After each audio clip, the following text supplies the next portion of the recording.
SBI life India की second largest life insurance company है, लेकिन क्या सिर्फ कंपनी का बड़ा होना is the right reason to buy life insurance policy from this company? मुझे पर्सनली ऐसा नहीं लगता, बिकॉज अगर मैं इन्वेस्टर होता, इस कंपनी के शेयर स्टॉक्स खरीदना चाहता हूं, तो शायद ये सही रीजन है कि कंपनी कितनी बड़ी है, आगे जाकर कितने प्रॉफिट से अर्न करेगी। लेकिन एज ए पॉलिसी होल्डर मेरे लिए सिर्फ एक बात मायने रखती है कि कल को मेरी फैमिली जब क्लेम फाइल करती है तो उन्हें कोई परेशानी ना हो, कोई चिकचिकबाजी, कोई नए बहाने कंपनी ना लेकर आए। और यह पता लगाने का सबसे आसान और ट्रांसपेरेंट तरीका है इस कंपनी का लेटेस्ट क्लेम्स डेटा चेक करना।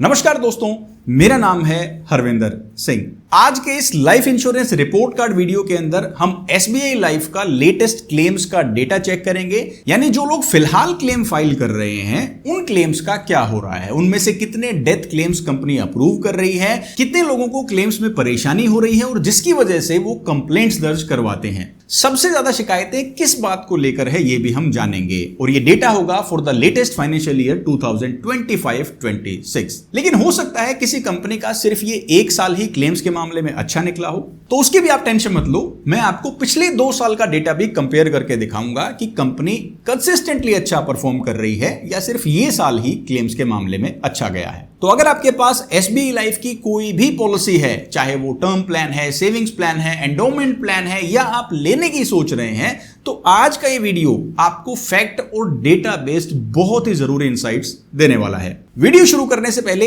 एक फाइनल रिमाइंडर, अगर आप चैनल पर पहली बार आए हैं तो प्लीज सब्सक्राइब द चैनल, ताकि इसी तरह के ट्रांसपेरेंट अनबायस्ड वीडियोस आपको फ्यूचर में भी मिलते रहें। Let's start the video.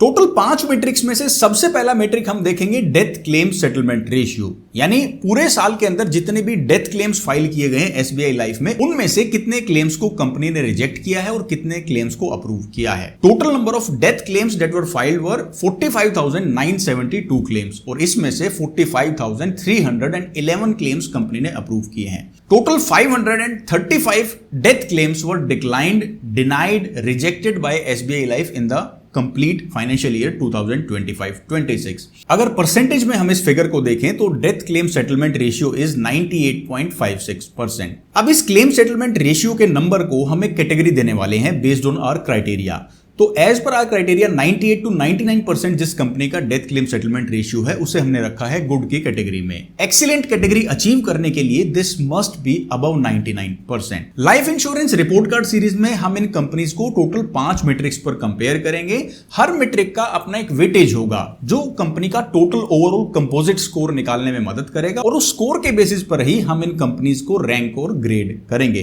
तो डेथ क्लेम सेटलमेंट रेशियो का वेटेज है यहां पर 30%, और इस कंपनी ने जो स्कोर अचीव किया है that is 80 for death claim settlement. तो टोटल 24 मार्क्स इस मैट्रिक के बेसिस पर कंपनी के स्कोर में ऐड हो जाएंगे। डेथ क्लेम सेटलमेंट रेशियो अगर देखें तो कंपनी का बहुत ही अच्छा है, बट काफी कंपनीज ऐसी भी आपको मिलने वाली हैं, दिखने वाली हैं, जिनका डेथ क्लेम सेटलमेंट रेशियो 99% से ज्यादा है, but still SBI life is in the good category because it has settled almost 99% क्लेम्स। सेकेंड मैट्रिक है दोस्तों परसिस्टेंसी।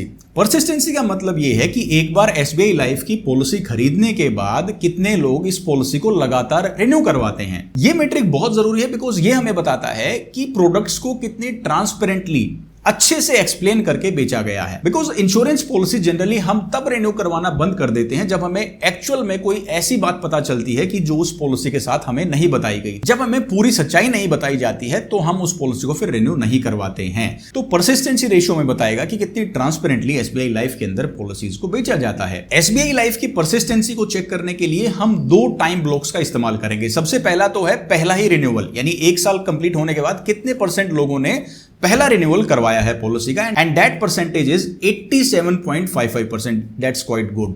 और दूसरा जो हमारा टाइम फ्रेम है वो है 61st मंथ, यानी कि 5 साल पूरे होने के बाद भी कितने लोग इस पॉलिसी को रिन्यू करवा रहे हैं। बिकॉज 5 साल बाद भी वो पॉलिसी होल्डर जरूर पॉलिसी रिन्यू करवाएगा जिसने अच्छे से पॉलिसी को समझा और अपनी जरूरत के हिसाब से उसे एक पॉलिसी दी गई है। 5 साल के बाद जो रिन्यूअल आता है उसमें 58% जो पॉलिसी होल्डर्स हैं वो अपनी पॉलिसी रिन्यू करवाते हैं। अगर इन दोनों टाइमिंग्स की परसेंटेज का एवरेज निकालते हैं तो टोटल 72.8% परसिस्टेंसी रेट है, जो हमारे क्राइटेरिया के अकॉर्डिंग गुड के अंदर आता है। यानी 5 साल के बाद भी ये पॉलिसीज ठीक ठाक रिन्यू की जा रही हैं। ओवरऑल जो वेटेज है परसिस्टेंसी का वेटेज हमने रखा है 20% का, स्कोर कंपनी को मिला है 80 का, तो इसका मतलब total 16 marks overall SBI life के स्कोर में यहां पर ऐड हो जाएंगे। थर्ड मेट्रिक है दोस्तों ग्रीवेंस का। ग्रीवेंस का मतलब अगर हमारी पॉलिसी के दौरान, क्लेम्स के दौरान कोई भी शिकायतें आती हैं तो वो हम इंश्योरेंस कंपनी के ग्रीवेंस रिड्रेसल ऑफिसर को भेजते हैं। तो वो शिकायतें कितनी है एसबीआई लाइफ में वो मैं देख, तो वो शिकायतें कितनी है एसबीआई लाइफ में, कितने लोग परेशान हैं इस कंपनी की पॉलिसी से या क्लेम्स के दौरान। टोटल अगर देखा जाए तो 10,000 पॉलिसीज पर सिर्फ 8 शिकायतें हैं, 8 कंप्लेंट्स दर्ज की जाती हैं। But look at these figures, this is very important. Total complaints में से 48% जो शिकायतें हैं ना, that are related to survival claims, यानी आपकी पॉलिसी मैच्योर हो जाती है जब आप सर्वाइवल बेनिफिट यानी मैच्योरिटी का पैसा लेने जाते हैं, उससे रिलेटेड 50% कंप्लेंट्स हैं। दूसरी कंप्लेंट्स अनफेयर बिजनेस प्रैक्टिसेस की हैं, यानी मुझे गलत पॉलिसी बेची गई, इसके सही बेनिफिट्स नहीं बताए गए। तो टोटल शिकायतों का ये सिर्फ 10% ही हिस्सा है। देखिए कंप्लेंट्स का डेटा हमें डायरेक्टली ये बता रहा है कि जब आप पॉलिसी खरीदते हैं तो सर्वाइवल बेनिफिट्स आपको क्या मिलने वाले हैं वो आपको बेहतर तरीके से समझने की जरूरत है। हमारे क्राइटेरिया पे 20 से कम जिस कंपनी की कंप्लेंट्स हैं पर 10,000 पॉलिसीज, वो आती है एक्सीलेंट की कैटेगरी में, और एसबीआई लाइफ भी एक्सीलेंट की कैटेगरी में है। ग्रीवेंस वाला जो मैट्रिक है, पैमाना है, इसका टोटल वेटेज है 20%, स्कोर मिला है कंपनी को 100 का, तो टोटल 20 मार्क्स जो है टोटल स्कोर के अंदर यहां पर ऐड हो जाएंगे। फोर्थ मैट्रिक आता है कि जो कंपनी क्लेम सेटल करती है वो कितने टाइम के अंदर सेटल कर देती है। सपोज कंपनी ने क्लेम तो सेटल कर दिए लेकिन वो 6 महीने लगा रही है क्या पैसा देने में, तो वो हमें यही मैट्रिक बताएगा। इंडिविजुअल जो डेथ क्लेम थे, ये सारा डेटा इंडिविजुअल क्लेम्स का ही है। जो इंडिविजुअल डेथ क्लेम्स फाइल किए गए इन द लेटेस्ट फाइनेंशियल ईयर 2025-26, उनमें से 98.6% claims were settled with in a month, यानी जो कंपनी ने क्लेम्स अप्रूव किए हैं वो 1 महीने के अंदर ही कंपनी ने उन्हें सेटल कर दिया, उससे ज्यादा का टाइम नहीं लगाया है। कितने परसेंट क्लेम्स को? 98.6, यानी ऑलमोस्ट 99% क्लेम्स को। एज पर आर क्राइटेरिया ये आता है गुड की कैटेगरी में, लेकिन अगर कोई कंपनी 99% या उससे ज्यादा के क्लेम सेटल करती है विद इन अ मंथ तो वो आएगी एक्सीलेंट की कैटेगरी में। टोटल वेटेज है इस क्राइटेरिया का 15%, स्कोर मिला है 80 का, तो टोटल 12 मार्क्स जो है इनके कंपोजिट स्कोर के अंदर ऐड हो जाएंगे। और क्लेम सेटलमेंट स्पीड का ये जो परसेंटेज है ये हमें बता रहा है कि डेथ क्लेम्स के मामले में कंपनी काफी जल्दी ज्यादातर क्लेम्स को सेटल कर देती है। पांचवा और आखिरी मैट्रिक है दोस्तों सोल्वेंसी रेशियो का। सोल्वेंसी रेशियो हमें बताता है कि टोटल जो इंश्योरेंस कंपनी की यानी कि एसबीआई लाइफ की अपनी पॉलिसीज में देनदारी है, जो सम एश्योर्ड देने का उन्होंने प्रॉमिस किया है, उसके बदले उनके पास लिक्विड फंड्स कितने अवेलेबल हैं। अगर कंपनी को वो पैसा देना पड़े तो क्या उसके पास ये पैसा फिलहाल अवेलेबल है। तो इसके लिए एक मिनिमम बेंचमार्क आईआरडी ने रखा है 1.5 टाइम्स का। अगर कंपनी को 100 रुपए देने हैं पॉलिसी होल्डर्स को तो 150 रुपए हमेशा उसके पास होने चाहिए, यानी 1.5 टाइम्स की गाइडलाइंस हैं। एसबीआई लाइफ के पास फिलहाल 1.9 टाइम्स फंड्स अवेलेबल हैं, जो कि हमारे क्राइटेरिया के अकॉर्डिंग आता है गुड की कैटेगरी में। लेकिन अगर किसी कंपनी का सोल्वेंसी रेशियो 2 टाइम्स, सोल्वेंसी मार्जिन 200% है, तो उसे हम एक्सीलेंट की कैटेगरी में रखेंगे। सोल्वेंसी रेशियो का वेटेज हमने रखा है 15% का आउट ऑफ 100, स्कोर मिला है इस कंपनी को 80 का, तो 15% के हिसाब से 12 मार्क्स इस कंपनी के कंपोजिट स्कोर में ऐड हो जाएंगे।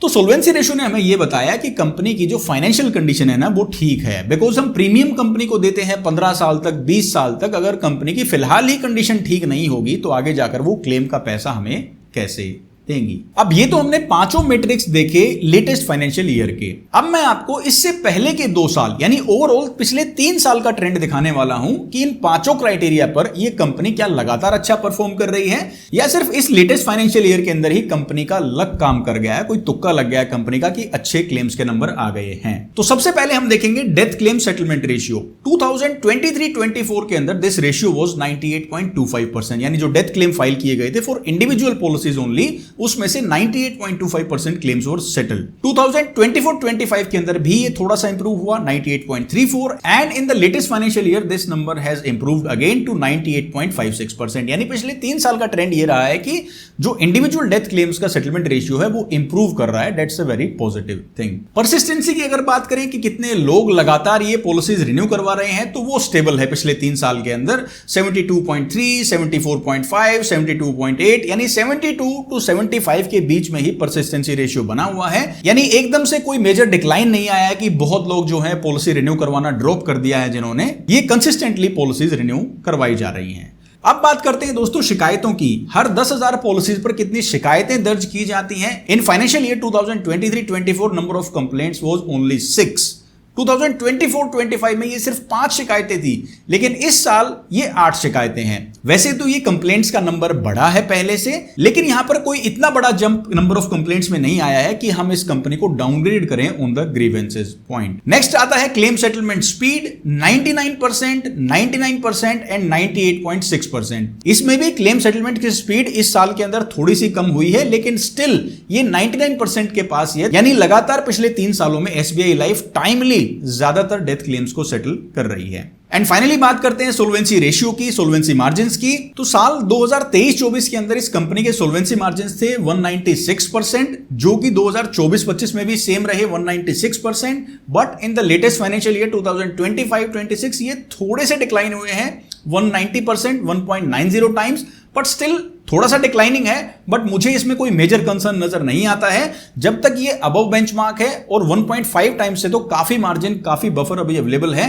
तो यहां पर भी कोई टेंशन की बात नहीं है। तो यहां पर पिछले 3 साल के ट्रेंड्स के डेटा से हमें पता लगा कि जो डेथ क्लेम सेटलमेंट रेशियो है इंडिविजुअल पॉलिसीज का, वो इंप्रूव हो रहा है, थोड़ा सा अच्छा हो रहा है। That is a positive thing. उसके अलावा जो बाकी 4 मेट्रिक्स हैं उसके अंदर कंपनी स्टेबल तरीके से परफॉर्म कर रही है, यानी इस वजह से जो ट्रस्ट फैक्टर है वो इस कंपनी पर बढ़ जाता है। फाइनली दोस्तों बात करेंगे कि एसबीआई लाइफ को क्या स्कोर मिला है टोटल इन 5 मैट्रिक्स की परफॉर्मेंस के बेसिस पर, और उसके बाद क्या ग्रेड इस कंपनी को मिलता है।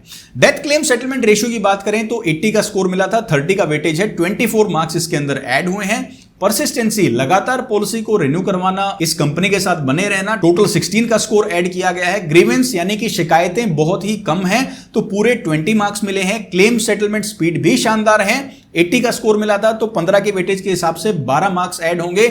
सोल्वेंसी रेशियो भी कंपनी का ठीक ठाक है, तो 12 मार्क्स यहां पर ऐड होंगे। टोटल 84 का स्कोर मिला है out of 100 SBI life insurance company को on the basis of latest financial year 2025-26। अब इस 84 के कंपोजिट स्कोर के बेसिस पर एसबीआई लाइफ को ग्रेड मिलती है ए, आउट ऑफ 100 84 का स्कोर है, लेकिन इस ग्रेडिंग सिस्टम में इससे ऊपर भी एक ग्रेड है, दैट इज ए प्लस। तो देखने वाली बात यह होगी कौन सी कंपनी ए प्लस ग्रेड अचीव करती है, बिकॉज अब तक एचडीएफसी लाइफ को हमने रिव्यू किया है, वो भी ए की कैटेगरी में ही आई थी। अगर आप डिटेल में इस ग्रेडिंग को, सिस्टम को, क्राइटेरिया को समझना चाहते हैं, क्या टर्म्स एंड कंडीशंस हैं, तो एसबीआई लाइफ की रिपोर्ट कार्ड समरी का लिंक मैं आपको डिस्क्रिप्शन में दे दूंगा, आप वहां से पीडीएफ डाउनलोड कर सकते हैं, वो भी बिल्कुल फ्री। ये ओवरऑल क्लेम्स का डेटा देखने के बाद, पिछले 3 साल का ट्रेंड देखने के बाद एक बात मैं क्लियरली कह सकता हूं कि आप as a life insurance company trust कर सकते हैं। क्लेम्स के टाइम भी ज्यादातर पॉलिसी होल्डर्स का एक्सपीरियंस अच्छा ही रहता है, लेकिन कंप्लेंट्स के डेटा ने हमें एक बात जरूर दिखाई है, एक इनसाइट जरूर दिया है कि आपके जो मैच्योरिटी बेनिफिट्स हैं, सर्वाइवल बेनिफिट्स हैं, उनकी बेहतर जानकारी आपको पॉलिसी खरीदते टाइम लेनी चाहिए, ताकि क्लेम लेते टाइम कुछ डिफरेंसेस ना मिले कमिटमेंट और एक्चुअल पॉलिसी की कवरेज में। इसके अलावा पिछले life insurance report card video में, यानी एचडीएफसी लाइफ के वीडियो में, आपने कमेंट्स में यह भी काफी बार कहा है कि सर एक और मेट्रिक को ऐड कीजिए, that is amount paid ratio, यानी पर 100 रुपीज कितने पैसे क्लेम के कंपनीज दे रही हैं, यह भी हमें पता होना चाहिए। तो वो भी मेट्रिक मैं इस डेटा के अंदर शामिल करना चाहता था, लेकिन उसके लिए प्रॉब्लम क्या है कि ना तो किसी पब्लिक डिस्क्लोजर डॉक्यूमेंट में, ना ही इंश्योरेंस कंपनीज की एनुअल रिपोर्ट के अंदर यह डेटा कहीं भी अवेलेबल है कि पॉलिसी होल्डर ने कितने अमाउंट के क्लेम फाइल किए हैं। नंबर ऑफ क्लेम्स अवेलेबल है, कितना पैसा दे दिया वो अवेलेबल है, लेकिन क्लेम्स पेड रेशियो यानी कि अमाउंट पेड रेशियो निकालने के लिए हमारे पास जो 2 नंबर जरूरी हैं, कितना क्लेम का पैसा मांगा गया और कितना पैसा दिया, तो कितना क्लेम का पैसा मांगा गया ये डेटा, ये फिगर कहीं भी अवेलेबल नहीं है। बट मैंने यहां पर एक और बात नोटिस की है कि जो नंबर ऑफ रिजेक्टेड क्लेम्स हैं वो काफी कम है। टोटल क्लेम्स में से सिर्फ 1-1.5% क्लेम्स रिजेक्ट किए जा रहे हैं, तो वो क्लेम रिजेक्शन का जो नंबर है वो भी मेरे हिसाब से काफी कम होगा, क्योंकि unlike health insurance, life insurance के अंदर क्लेम्स काफी सर्टेन होते हैं, बिकॉज कंपनी कांट डाउट कि किसी की एक्चुअल डेथ हुई है कि नहीं, जैसा कि हेल्थ इंश्योरेंस में होता है कि आप सच में बीमार हो कि नहीं, ये क्लेम आपको मिलना चाहिए कि नहीं, तो वैसी प्रॉब्लम्स लाइफ इंश्योरेंस में नहीं है। लाइफ इंश्योरेंस में ज्यादातर जो इन्वेस्टिगेशन होती है वो डिस्क्लोजर को लेकर है, पॉलिसी खरीदने को लेकर है, क्या जेन्युइनली सारे फैक्ट्स बताकर पॉलिसी खरीदी गई, क्या कोई फ्रॉड या फेक क्लेम फ्रेम तो नहीं किया गया है, इस तरीके की इन्वेस्टिगेशन ज्यादा आती हैं। Other than that, death being a certain event, कोई ज्यादा कंफ्यूजन जो है क्लेम्स में नहीं रहता है। तो मुझे लगता है कि जो अमाउंट पेड रेशियो है, क्लेम्स पेड रेशियो है, उसमें कुछ ज्यादा सीरियस या बड़ा फ्लक्चुएशन हमें देखने को शायद नहीं मिलता। उम्मीद करता हूं आज का ये वीडियो, आज की ये जानकारी आपको समझ में आई होगी, आपको पसंद आई होगी। अगर ऐसा है तो अपना प्यार और सपोर्ट दिखाने के लिए वीडियो को लाइक कीजिए और चैनल को सब्सक्राइब जरूर करें, बिकॉज बहुत रिसर्च लगती है, मेहनत लगती है, टाइम लगता है, एफर्ट लगता है इस तरह के वीडियोस आपके लिए लेकर आने में, and your support is the only currency that matters for us, that motivates us. So please subscribe the channel and share it with your friends, colleagues and family members. Life insurance report card series में next video में आप किस company का claims data review करवाना चाहते हैं मुझे comment करके भी जरूर बताइएगा. मैं हरविंदर सिंह मिलूंगा आपसे नेक्स्ट वीडियो में. Till then take care, stay fit and stay healthy. Jai Hind.